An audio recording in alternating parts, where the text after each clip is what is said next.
자, 이번 시간에는 주기율표에 대해서 알아보도록 하겠습니다. 주기율표. 일단 주기율표가 만들어지는 과정부터 봐야 돼. 왜, 어떤 과정에 의해서 주기율표가 생겨났는가를 먼저 볼 거야. 그래서 만들어진 과정에 대해서 나와 있어.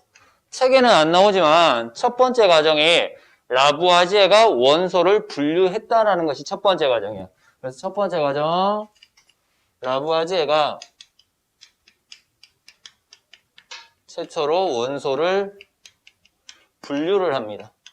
그래서 비슷한 성질에 따라서 원소를 분류하는 것이 주기율표가 만들어지는 첫 번째다.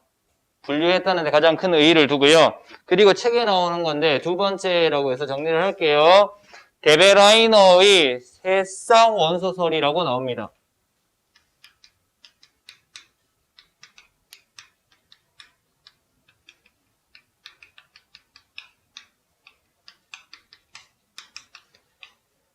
자, 데베라이너는 성질이 비슷한 세 개의 원소를 하나의 묶음으로 둡니다. 세쌍 원소라고 해. 그래서 이 세 개의 쌍을 이루는 세 개의 원소는 성질이 비슷한 원소리야.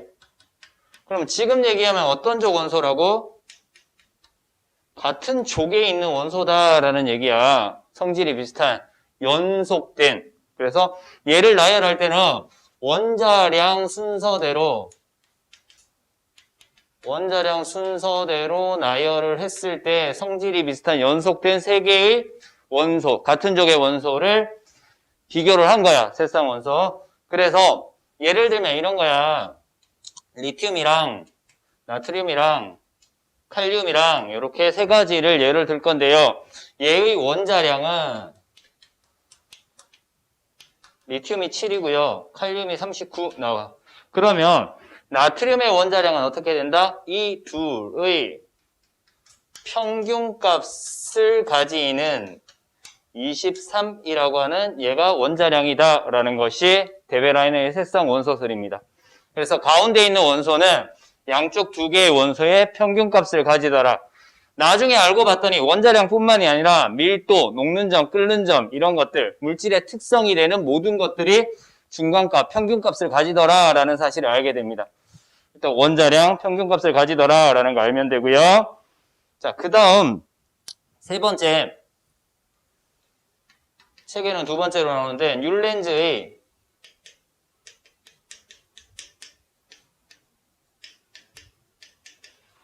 옥타브설이라고 나옵니다.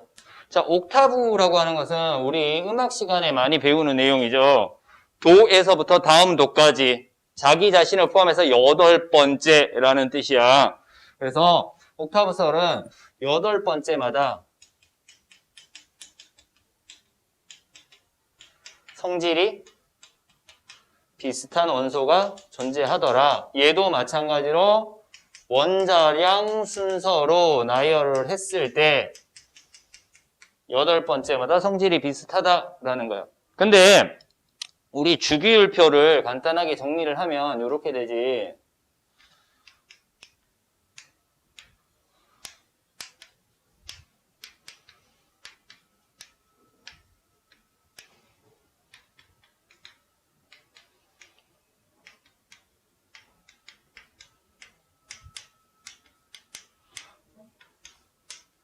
자, 1번부터 20번까지 나열하면 이렇게 됩니다.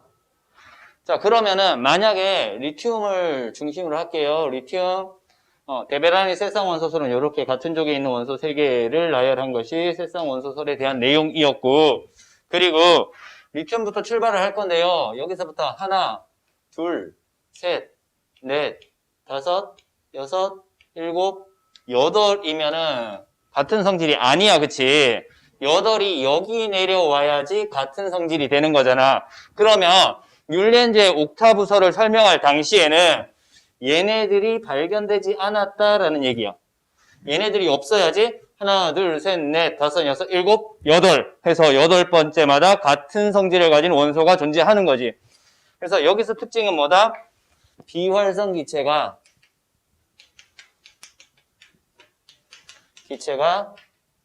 발견되지 않았다라는 거. 율렌제 옥사부설을 설명할 때는 비활성 기체가 발견되지 않았다라는 거 알아두면 돼요. 자, 이렇게 해서 율렌제 옥타부설까지 알아봤고요. 8번째마다 성질이 비슷한 원소가 나타나더라. 주기를 따지는 거죠. 그래서 데베라인의 세상 원소는요, 같은 족이라고 하는 족의 개념을 처음 제시를 했다라면은 율렌제 옥사부설은 8번째마다 성질이 비슷하다는 것은 뭐에 대한 거? 주기에 대한 개념을 처음으로 제시를 했다라고 보면 됩니다. 자, 그리고 난 다음에 이러한 성질을 가지고 이제 그동안 발견된 63종 정도의 원소를 가지고 나열을 해. 나열해서 표를 만든단 말이야. 그래서 네 번째, 멘델레예프라는 과학자가 최초의 주기율표를 작성을 합니다. 그래서 주기율을 표로 만든 거지. 이러한 성질들을 토대로 표를 만들었어. 그래서 얘도 마찬가지로 아직까지는 원자량 순서대로 이때까지 발견된 63종의 원소들을 원자량 순서대로 배열을 해. 배열을 했을 때 같은 가로줄에는 뭘 했다? 성질이 비슷한 원소들을 배열을 합니다. 성질이 비슷한 원소를 가로줄에 배열을 하더라라는 거. 오늘날의 족이죠, 얘가. 그래서 이렇게 배열을 했더니 문제도 생기고 비어지는 것도 생긴단 말이야, 그지? 그래서 첫 번째는 빈 공간이 생겨. 이렇게 성질이 비슷한 것들이 나열을 하다 보면 빈 공간이 생긴단 말이에요. 이 빈 공간에 대한 원소를 예측을 합니다. 어떤 원소일 것이다. 어떻게? 성질이 비슷한 것을 같은 세로로 두고요. 그리고 데베라인의 세상 원소설을 토대로 해서 비어진 곳과 위아래의 평균값을 따져서 비어진 곳에 원자량, 밀도, 녹는 점, 끓는 점 같은 것들을 예상을 할 수 있는 거죠. 그래서 비어진, 아직까지 알려지지 않은 원소를 예측할 수 있다라는 거 알면 되고요. 자, 그리고 오류가 생겨요. 원자량 순서대로 나타나니까 누가 오류가 생기면 아르곤이 18번 이하 현재 주기율표에서는, 그리고 칼륨은 19번이란 말이야. 근데 원자량을 봤더니 어떻게 칼륨보다 아르곤이 원자량이 더 커. 약간 더 크단 말이야. 그러면 칼륨이 19번이 될 수 없는 거지. 아르곤이 칼륨 다음으로 가야 된단 말이야. 그래서 이런 오류가 생기더라라는 것까지 알 수 있습니다. 됐죠? 그래서 책에 있는 내용 보면은요, 멘델레예프의 주기율표, 성질이 비슷한 원소를 주기적으로 나타나는 것을 발견을 하고 최초의 주기율표를 만든 사람 멘델레예프다. 최초의 주기율표, 얘는 원자량 순서대로 나열을 했다라는 거 알면 되고요. 빈 공간을 두고요, 그 원소를 예언을 했다, 예측을 했다. 그래서 실제 발견된 원소랑 예측한 원소랑 성질이 거의 비슷하더라. 얘가 맞다라는 거지, 그치? 근데 이런 식으로 원자량 순서대로 되니까 잘못된 부분이 생기더라 라는 거. 그래서 이 잘못된 부분을 수정을 해야 되죠. 그래서 마지막 나오는 5번째라고 정리를 할게요. 모즐리라고 하는 학자가 주기율표, 현재 사용하고 있는 주기율표를 만들어냅니다.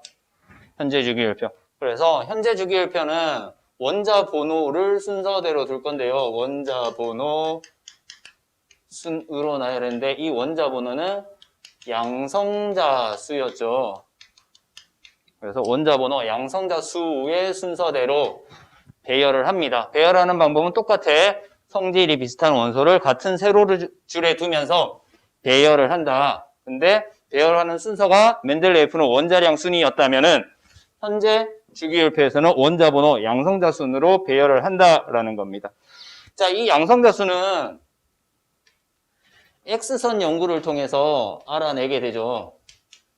그래서 X선 연구를 통해서 원자에 들어있는 양성자 수를 알아내게 되고요. 이 양성자 수를 가지고 원자 번호를 결정을 했다라는 거 알면 돼. 그래서 원자량이 아니라 양성자 수에 의해서 결정이 되고 이것을 원자 번호 순서대로 나열해서 현재 사용되는 주기율표를 만들어냈다. 이런 것들 만들어냈다라는 것을 알 수 있습니다. 됐습니까? 자, 여기까지가 만들어지는 과정이었어. 책에 없는 내용은 요 내용 없어요. 라보아지에가 원소를 분류했다라는 하는 내용은 없고요. 그래서 원소를 일단 분류했기 때문에 주기율표를 만들어야 되겠다라는 학자들의 관심이 있었기 때문에 현재 주기율표까지 나오게 되는 겁니다. 됐죠? 자, 그럼 다음 자, 현재 주기율표를 만들었으니까 그 주기율표를 뜯어 분석을 한번 해 보도록 하겠습니다. 힘들어. 그래서 이번에 현대의 주기율표라는 제목으로 볼게요.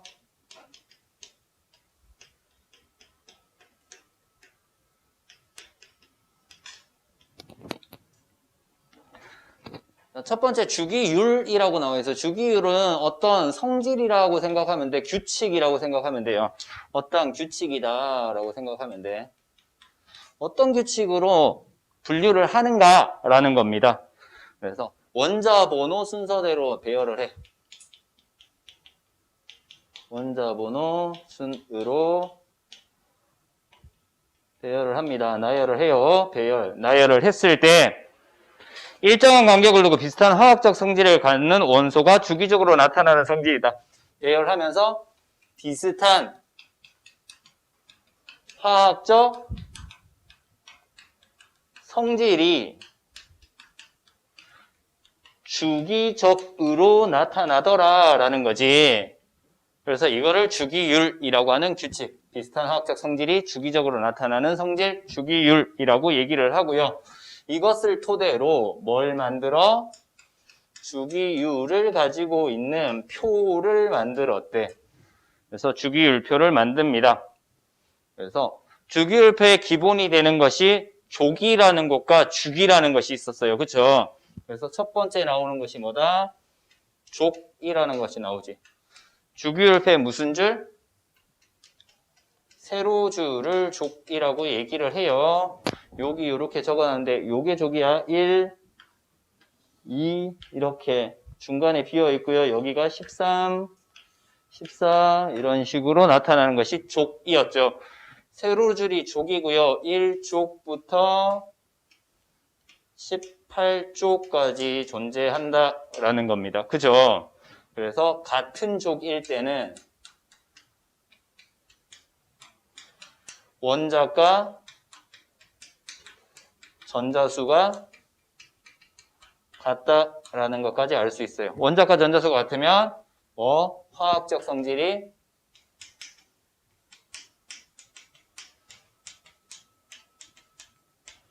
비슷하다라는 것까지 이렇게 알면 돼요. 같은 족이면 화학적 성질이 비슷한 애들이다. 원자과 전자수가 같은 애들이다.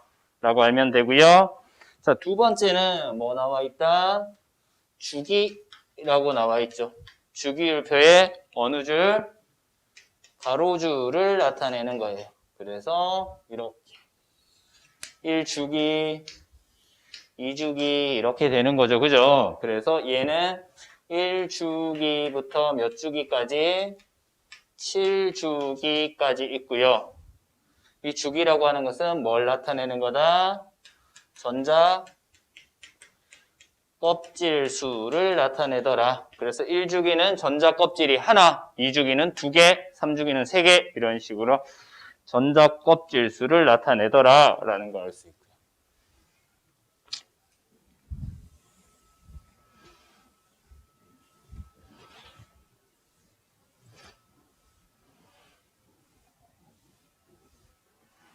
그래서 이 주기율표를 뜯어서 분석을 해. 다 적지는 않을 거야. 다음 페이지에 주기율표 나와 있는데 이렇게 한 칸, 두 칸, 세 칸, 네 칸, 다섯, 여섯, 일곱 칸, 7주기까지고요. 여기에 수소 있고요. 그리고 베릴륨 있는데 여기까지 비어 있어. 3주기까지. 그리고 3, 4, 5, 6, 7, 8, 9, 10, 11, 12족까지는 없고요. 그리고 13족부터 다시 나타난다, 그지? 13, 14, 15, 16, 17, 18족의 헬륨 이렇게 있는 형태의 주기율표를 이렇게 그릴 수 있습니다. 얘가 주기율표야. 그냥 형태만 나타낸 주기율표입니다. 당연히 여기 수소 있다라는 것 정도는 알면 되고요.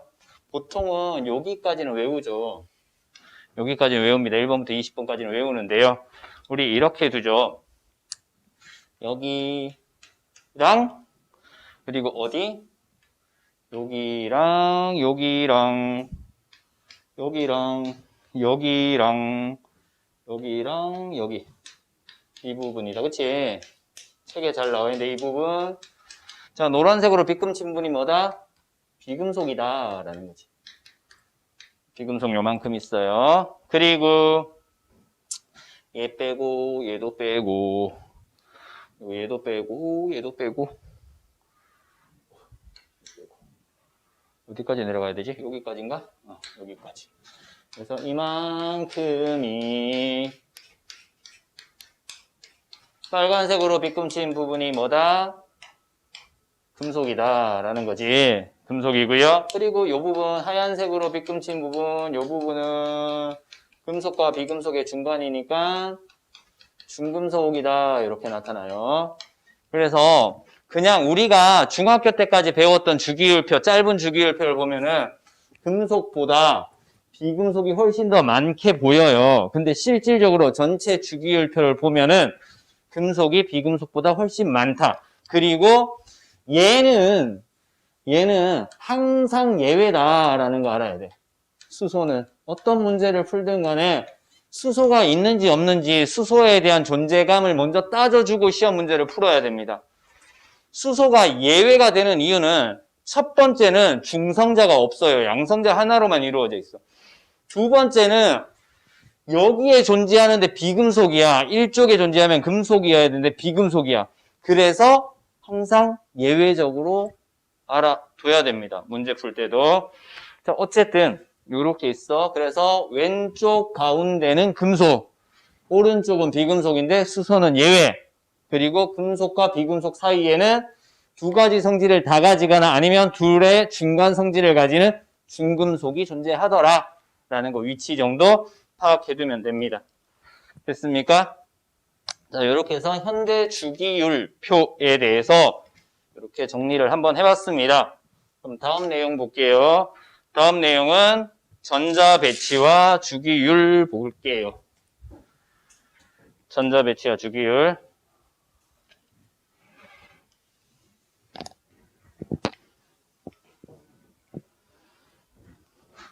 찍어야 되는 거 아니야?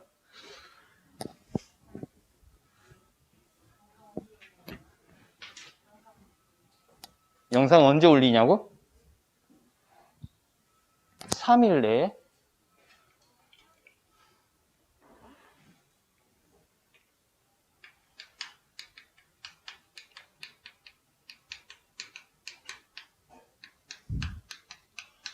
전자배치와 주기율이라고 나와 있어요. 자, 밑에 책에 보면은요, 단주기율, 주기율표 1번부터 18번까지만 나와 있어. 19번, 20번도 없단 말이야. 그래서 이런 것들이지. 1쪽 있고요. 족, 일단 하얀색은 족 1족 있고 2족 있고 13족 있고 14족 있고 15족 있고 16족, 17족, 18족 있어요. 이 족 가지고 알 수 있는 게 뭐냐면은요. 족 가지고 알 수 있는 거 원자과 전자수 알 수 있는 거야. 원자과 전자수. 족을 가지고 알 수 있는 거 원자과 전자수입니다. 그래서 원자과 전자수가 1개, 2개, 3개, 4개, 5개, 6개, 7개, 0개 이렇게 나타나는 거죠. 18쪽은 0이야. 그래서 이 부분 18쪽은 원자과 전자수가 0이다라는 거 알고 있으면 되고요. 8 아니고요. 근데 이 0이라고 하는 의미는요. 0이라고 하는 의미, 18쪽에 대해서 0이라고 하는 의미는요. 그냥 가득 차 있다라고 알면 돼. 전자가 가득 차 있다. 가득 차 있기 때문에 안정적이다. 그래서 반응하지 않는다. 비활성 기체다라는 뜻이죠. 가득 차 있다라는 얘기. 그래서 가득 차 있는데 1주기에는 전자가 2개까지밖에 안 들어가지. 그래서 2개 가득 차 있는 거. 2주기, 3주기부터는 8개씩 있을 때 가장 안정적인 가득 차 있는 형태다라는 거야. 자, 이제 주기를 볼 거예요. 주기를 볼 건데 주기는 아래쪽으로 이렇게 봐야 되잖아. 그치? 그래서 1주기, 2주기, 3주기, 4주기 등등등 해서 7주기까지 있을 건데 얘가 나타내는 게 뭐였다? 전자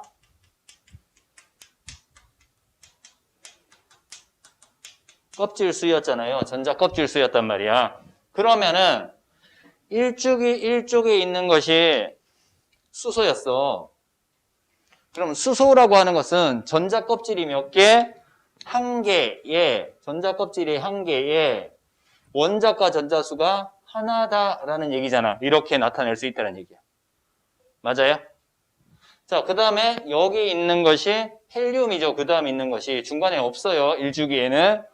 그 다음 여기가 리튬 있을 거고 베릴륨, 붕소, 탄소, 질소, 산소, 플로린, 네온 있을 건데요. 헬륨 같은 경우에는 어떻게 돼? 첫 번째 껍질이 있고요. 가득 차 있는데 얘는 껍질의 크기가 너무 작단 말이야. 첫 번째 껍질은. 지름이 되게 작죠. 그래서 전자가 2개까지밖에 못 들어가는 거예요.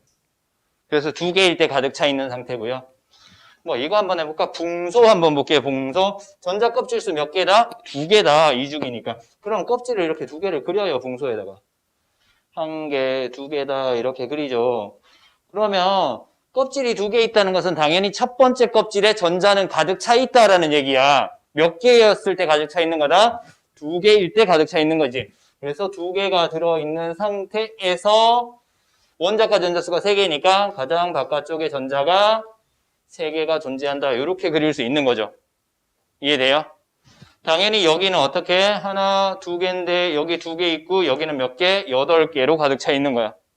이렇게 전자 배치해주면 되고요. 그 다음 나트륨, 마그네슘, 알루미늄, 그 다음 뭐지? 규소, 인, 황, 염소, 아르곤 있는데 뭐 황이다. 황은 껍질이 하나, 둘, 셋 이렇게 될 거고요. 당연히 첫 번째 껍질은 전자 몇 개?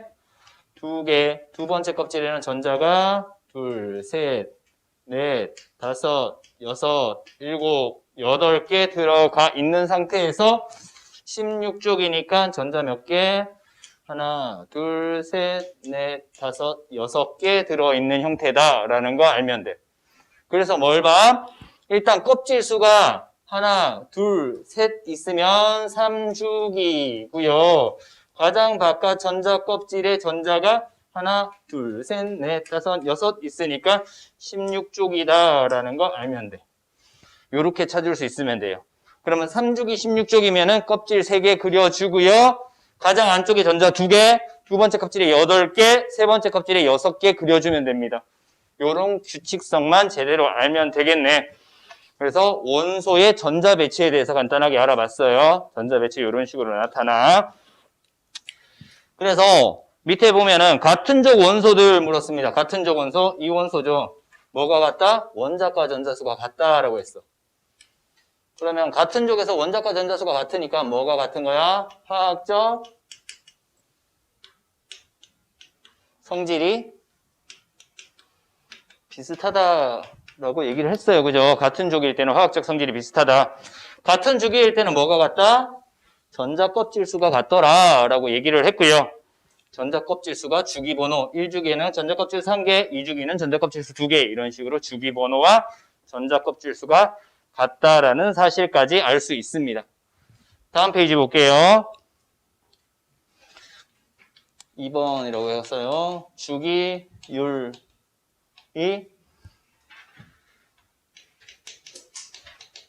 나타나는 까닭이라고 나와 있어요.